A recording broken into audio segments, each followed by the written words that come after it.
राम राम, आदाब, सत श्री अकाल, नमस्कार, जय हिंद। और कुछ लेटेस्ट अपडेट हैं, जैसे कि जो last chief army commanders level की जो बातचीत हुई, उससे ये पता चला है कि चाइना, मतलब ऑफिशियल स्टेटमेंट तो नहीं है लेकिन अभी पता चल रहा है, मतलब सोर्सेज से पता चल रहा है। सोर्सेज, अब मेरे सोर्सेज तो नहीं है, मैंने भी कहीं कैसे कलेक्ट किया है, ब्लॉग्स देखे हैं, यूट्यूब को खंगाला है, और जो भी हो न्यूज़ पढ़ा बहुत सारी जगह से, ई मीडिया के द्वारा और प्रैक्टिकल मीडिया के द्वारा जो मुझे पता चला मैं बता रहा हूँ। चाइना कह रहा है कि वो 5वें फिंगर से पीछे नहीं जाएगा। तुम्हारे बाप की जागीर है यार, हाँ तुम्हारे बाप की जागीर है, तुम पीछे नहीं जाओगे। मैं पहले भी कहा था, याद है, ये 1962 का हिंदुस्तान नहीं है, ये 2020 का हिंदुस्तान है। हिंदुस्तान नहीं, हिंद है, Hind, Hind, the epic word Hind. किसी के आगे नहीं झुका था, न झुका है, न झुकेगा। आज तक हम लोग आज तक किसी के आगे झुके नहीं थे। और जो सब लोग कहते हैं ना कि हिंदुस्तान को गुलामी की आदत है, हमेशा गुलामी ही करता रहा है, गुलामी के बिना हिंदुस्तान ये वो जो भी। हम गुलाम किसके थे? इंग्लैंड के, ठीक है ना, इंग्लैंड के हम गुलाम थे। इंग्लैंड ने कितने लॉन्च व्हीकल्स बनाए हैं, कितने लॉन्च व्हीकल्स बनाए, और इंडिया PSLV और VSLV 2 लॉन्च व्हीकल बना चुका है। भाई देखो, डेवलपमेंट कहाँ हुआ, कितना हुआ, कैसे हुआ, ये बताने की हमें ज़रूरत नहीं है। हम क्या कर सकते हैं, क्या कर रहे हैं, ये बताने की हमें ज़रूरत नहीं है। बस इतना बोल रहे हैं हम। भाई देखो, ये चाइना बहुत पैसे खर्च करता है अपने आप को बड़ा दिखाने में, जो कि ये नहीं कर सकता, ये वो भी करता है। जैसे चाइना कहता है इसके पास multi head intercontinental ballistic missile है। इंटरकॉन्टिनेंटल बैलिस्टिक मतलब ब्रीफ में बताता हूँ मैं, एक कुछ ऐसा मिसाइल होता है जो लॉन्च होने के बाद सीधे स्पेस में जाता है, और स्पेस में जाने के बाद वो उसका जो हेड है, वॉर हेड, जिसमें मतलब असली बारूद या फिर कुछ भी भरा जाता है, पेलोड जिसको कहते हैं, पेलोड जो भरा जाता है, वो गाइडेड एरिया पे जाके गिरता है, ठीक है। ये होता है इंटरकॉन्टिनेंटल बैलिस्टिक मिसाइल। अब multi head intercontinental ballistic missile क्या हो गया? मतलब नॉर्मल में एक हेड रहता है, जो मतलब एक तो हेड रहता है जिसमें बारूद भरा जा सकता है, कुछ भी जो भी पेलोड हो। जैसे कि हम लोग ये बोलते हैं ना, एटॉमिक एनर्जी है, हम लोग एटॉमिक पावर का कंट्री है, एटम बम है। एटम बम का जो पदार्थ है, यानी जो पेलोड है एटम बम का, तो वो एक वॉर हेड में नहीं, मतलब एक मिसाइल लॉन्च करेंगे तो 5 जगह अटैक कर सकते हैं, वैसा कुछ। तो अभी तक ये चीज सिर्फ 2 कंट्री के पास है, और ये चीज वही कंट्री कर सकता है जो स्पेस रिसर्च एंड डेवलपमेंट में बहुत ज्यादा डेवलपमेंट कर चुका हो। पहला तो ऑब्वियसली USA कर चुका है, उसके पास है multi head intercontinental ballistic missile. दूसरा तुम्हारा हो गया ये रशिया, इंटरकॉन्टिनेंटल बैलिस्टिक मिसाइल उसके पास भी है। और इंडिया ने वर्ल्ड रिकॉर्ड बनाया है, एक बार में 82 सैटेलाइट लॉन्च कर पूरे दुनिया में एक बार में सबसे ज्यादा सैटेलाइट लॉन्च करने का वर्ल्ड रिकॉर्ड इंडिया ने बनाया है। ये होता है इंटरकॉन्टिनेंटल बैलिस्टिक मिसाइल का काम। तो इंटरकॉन्टिनेंटल बैलिस्टिक मिसाइल ऐसे काम करती है, यानी अगला कह सकते हो अगर कोई बने तो इंडिया बना सकता है। लेकिन आपको ये बात कोई बताएगा? कोई नहीं बताएगा। क्यों? क्योंकि हमारे जितने भी न्यूज चैनल हैं या फिर कुछ भी है, अरे ये अर्नब गोस्वामी का यही देख लो ना, रिपब्लिक भारत, वो बोलते हैं boycott India, boycott India, powered by Oppo and Vivo. Boycott India powered by Oppo and Vivo. Zee news, boycott India powered by Hyundai। कहाँ का कंपनी है भाई? अब बॉयकॉट इंडिया चिल्ला तो रहे हो, लेकिन कंपनी आपकी कहाँ की है? कहाँ की कंपनी है? जिस कंपनी के आगे आप आगे पीछे घूम रहे हो, कहाँ की कंपनी है? जो आपको पावर कर रही है, जो आपको स्पॉन्सरशिप दे रखी है, कहाँ की कंपनी है? चाइना की। पहले उसको तो बॉयकॉट करो, पहले घर से शुरुआत करो ना यार, ऐसा थोड़ी होता है। कुछ तो आप सोच समझ के बोलो। तो वो छोड़ो, फिंगर 4 की बात। फिंगर 4 से तो पीछे जा चुके हैं। पीछे इसलिए नहीं गए क्योंकि हमारा प्रेशर था, पीछे इसलिए गए कि जो गैलवान नदी उसमें पानी बहुत ज्यादा भर गया था। अब ये बोल रहे हैं फिंगर 5 से पीछे नहीं जाएंगे, लेकिन फिंगर 5 से भी ये पीछे जाएंगे। क्यों? इनका मेन एम ये नहीं है कि आके इंडिया को कवर करे या कैप्चर करे, या फिर ये गैलवान घाटी को कैप्चर करे। इनका मेन एम जो है वो है इंडिया का सबसे ऊंचा एयर बेस हथियाने का, जो कि है दौलत बेग ओल्डी। अगर दौलत बेग ओल्डी इन चाइनीजों के हाथ में चल जाता है तो you can say that India का जो जम्मू एंड कश्मीर वाला पार्ट है वो टोटली इंडिया से अलग हो जाएगा। और ये अगर अलग हो गया तो भूल जाइए कि पेट्रोल नाम का कोई चीज भी दुनिया में होता है, क्योंकि हम लोग किसी तरह से पेट्रोल से कनेक्ट नहीं हो सकते। जैसे कि अब ईरान से न्यूज आ रहा है कि इंडिया को रेल नेटवर्क से अलग कर रहा है ईरान, लेकिन ऐसा कोई भी ऑफिशियल न्यूज ईरान से नहीं आया। क्यों नहीं आया भाई? क्यों आएगा? क्योंकि मैं तो बार बार बोल रहा हूँ, चाइना जो है वो $10 बिलियन खर्च करता है पर ईयर अपने आप को बड़ा दिखाने में। सबसे बड़ा एग्जाम्पल तो यही है। ईरान बोल रहा है कोई ऑफिशियल स्टेटमेंट नहीं है, जैसे कि अभी सबसे बड़ा बात, क्योंकि अभी पता चल रहा था कि मतलब ना चाइना बता नहीं रहा था कितना आदमी मरे, चाइना ऑफिशियल स्टेटमेंट जाहिर कर दिया, उसके 100 से ज्यादा जवान मरे। मैं ही एक एग्जांपल देता हूँ, चलो ना। 12 चॉपर उतरे थे, 12 चॉपर, सैटेलाइट इमेज के हिसाब से 12 चॉपर वहां उतरे थे, और एम्बुलेंस भी आई थी। तो इनकेस हम लोग समझते हैं एम्बुलेंस में जो ये क्या नाम है, तंग, मतलब ये क्या नाम है, जो ज्यादा चोटिल होंगे उनको ले गया होगा, लेकिन चॉपर्स में तो उनको ले गया होगा जो मरने की हालत में या फिर मरने के कगार पे, उनको ले गया होगा।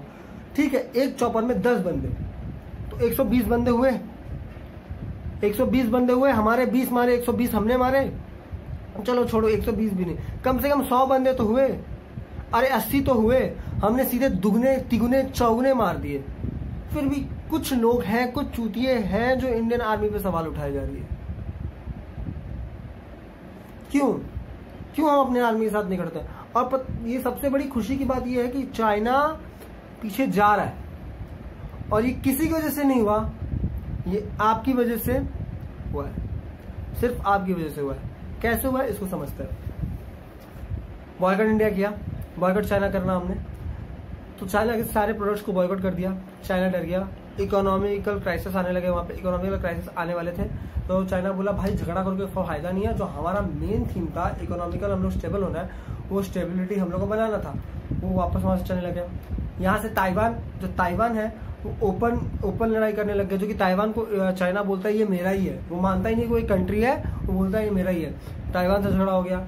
और यहाँ से क्या नाम है, यूएस ने अपने 3 फ्लीट मतलब एक ऐसा जंगी बेड़ा मतलब शिप का एक ऐसा बेड़ा मतलब एक ग्रुप ऑफ शिप जिसमें aircraft carrier, destroyer, frigates, submarine सब कुछ होते हैं। ये सब मैं आगे डिफेंस वीडियो में बताऊंगा, जो भी इसके बारे में एक प्रॉपर एक्सप्लेनेशन बताऊंगा।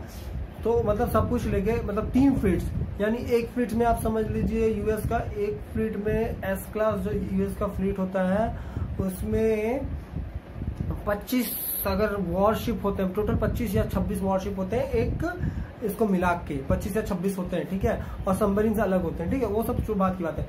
3 लॉन्च कर दिया, मतलब 3 वहां पहुंचा दिया, पैसिफिक ओशन उठा के इंडो चाइना क्या नाम है साउथ चाइना सी में पहुंचा दिया, वो एक चीज। दूसरी चीज, इंग्लैंड ने अब ये बोला है, क्योंकि हांगकांग पे चाइना जुल्म कर रहा था, इंग्लैंड ने ये बोला है कि मेरा एक जो फ्रिगेट है, मतलब एक फ्लीट है, जो पूरा एक फ्लीट है मेरा, वो हमेशा के लिए वहीं रहेगा, चाइना के इंडो चाइना क्या नाम है साउथ चाइना सी में रहेगा, Indo China border South China Sea में ही रहेगा। तो ऐसा करने से क्या हो जाएगा, एक परमानेंट अगर बेस वहां पे वो रख लेगा, तो साउथ चाइना सी में जो 9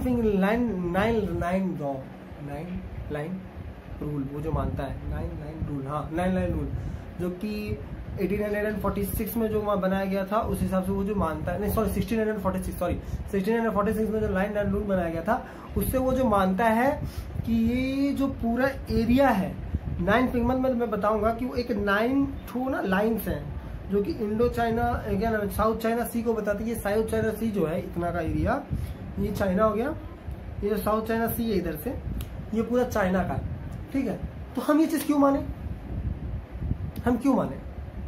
चाइना हमारी बात मान रहा है, हम क्यों माने? और वो बोलता है इसके आसपास जितने भी आइलैंड है, इसके अंदर जितने भी आइलैंड है वो सब मेरे। ये बोलने का सबसे बड़ा रीजन क्या है पता है? ये बोलने का सबसे बड़ा रीजन ये है कि उसके अंदर इतने भारी मात्रा में पेट्रोलियम है। मैं जो पहले की वीडियो में बता चुका हूँ, जो वीडियो मेरा यूट्यूब ने डिलीट कर दिया है, पता नहीं किसने डिलीट किया, मेरे को आज तक मैसेज नहीं आया। जब वो वीडियो मेरे पास तो है नहीं, अगर होगा तो मैं वापस डालूंगा तो उसमें समझ में आएगा, फिर मैं नया वीडियो बना दूंगा। जब तो वो जो है वो बहुत बड़ा प्रॉब्लम क्रिएट कर रहा है। अगर उसको पेट्रोलियम मिल जाए, पेट्रोलियम बहुत इंपॉर्टेंट है अभी चाइना के लिए, जैसे हमारे लिए, जैसे हम लोग पेट्रोलियम से हमारा प्रॉब्लम है, चाइना का भी प्रॉब्लम है, चाइना को भी प्रॉब्लम, पेट्रोलियम चाहिए सब कंट्री को। और अगर ऐसा हुआ तो सारे कंट्री वहां से भी चाइना को बॉयकॉट करने लग जाएंगे, चाइना के अगेंस्ट बनेंगे। दैट्स व्हाई चाइना पीछे जा रहा है, ये है रीजन चाइना के पीछे जाने का। अब दूसरा रीजन ये है चाइना के पीछे जाने का, जो रसिया ने डायरेक्टली 33 नए फाइटर जेट्स इंडिया को देने के लिए रजामंदी भर दी कि okay ready to go condition में आप आइए, ले जाइए, क्योंकि हमारे पायलट ट्रेन भी है पहले से, तो उनको ट्रेनिंग में टाइम भी नहीं लगेगा। कम टेक एंड गो, ये जो सिचुएशन था, कम टेक एंड गो। तो इससे चाइना ने ये बोला कि नहीं, ये नहीं होना चाहिए, इसके ये करना गलत होगा, ये जो भी हो, चाइना ऐसा बोला। तो इसके अगेंस्ट में हम क्या कर सकते थे? हम कुछ नहीं कर सकते थे, बस रशिया कर सकता था। रशिया क्या किया? और ये नहीं, रशिया का भी एक पार्ट है छोटा सा, जिदांगो समथिंग लाइक दैट, मैं नेक्स्ट वीडियो में बताऊंगा, तो याद नहीं आ रहा ये पॉइंट, सॉरी। तो वो पार्ट को बोलता है चाइना की रशिया ने ये मुझसे लड़के ले लिया है, रशिया ने इसको कैप्चर कर लिया है, हम ध्यान नहीं दिए, रशिया इसको कैप्चर कर लिया है। इस चीज से रशिया भी गुस्सा है। रशिया डायरेक्टली इंडिया को बोल दिया है एनी काइंड ऑफ वेपन। अब वो इंडिया से, अगर वो रशिया से लेना चाहे तो रशिया उसको पूरा हेल्प करेगा। और यहाँ से फ्रांस ने भी बोला है कि जिस तरह का भी जो भी हेल्प होगा, वेपन्स या फिर कोई भी चीज लेने का, तो हम लोग वो प्रोवाइड करेंगे। इंडिया ने इजराइल से अभी बैराक 8 सिस्टम मंगवाया है, जो कि मुझे लगा था आयरन डोम सिस्टम मंगवाएगा, वो चीज अलग है। बैराक 8 भी एक एयर डिफेंस सिस्टम है और आयरन डोम भी एक एयर डिफेंस सिस्टम है। आयरन डोम वेल ज्यादा डेवलप एयर डिफेंस सिस्टम है, बैराक 8 थोड़ा डेवलप नहीं है, थोड़ा कम डेवलप्ड है। लेकिन मैं तो चाहूंगा इंडिया का खुद का आकाश एयर डिफेंस सिस्टम जो है वो काम पे लाया जाए और ज्यादा प्रोडक्शन उसका दिया जाए, ताकि स्वदेश जो हम लोग कह रहे हैं 2 साल में इंडिया मिसाइल्स में टोटली खुद से डील करने लगे, वो चीज हो जाए। और इसी तरह से लगे रहिए, इंडियन आर्मी को सपोर्ट कीजिए, एक सल्यूट उनके लिए जो अभी बॉर्डर पे है। और 16 बिहार रेजिमेंट वापस आ गई है और एक बिहार रेजिमेंट वापस जा रही है, क्योंकि उनको अप्रैल में ही आना था, लेकिन ये सब प्रॉब्लम होने के कारण वो अप्रैल में नहीं आ पाए, लेकिन वो अभी जा रहे हैं, पोस्ट चेंज हो रही है। इसका मतलब ये नहीं कि हम कुछ कमजोर हैं, हम उनसे ज्यादा मजबूत हैं। बस बात इतनी है कि ये जो हमारे बिहार में बहुत कहा जाता है, ठीक से बोलबा ना तो सुतैबो कर बुआ, ठीक से बोलबा तो सुतैबो कर बुआ, मतलब सुला देंगे, सुलाने के लिए भी जगह देंगे। और खराब से बोलबा ना तो सुतैबो कर बुआ, सुतबो कर बुआ, मतलब सूते भी जाएंगे, मतलब सूते मतलब हम देखो बिहारी प्लेसेस में है जो सूते भी जाएंगे, मतलब सुताया भी जाएगा और सूते भी जाएंगे, मतलब समझ रहे हो। अगर अच्छे से प्यार से आप कोई भी काम करोगे ना, हम खुशी खुशी आपका काम कर देंगे, कोई खराबी नहीं, हम आपका काम करेंगे, आप हमारा काम कीजिए, खुशी रहिए, हमसे रहिए, शांति से रहिए। लेकिन अगर आप भिड़ने की कोशिश की ना तो चीड़ के रख देंगे, कोई जरूरत नहीं, फाड़ के रख देंगे आपको। यही बताना था और क्या बताना है। जय हिंद, आदाब, सत श्री अकाल, राम राम।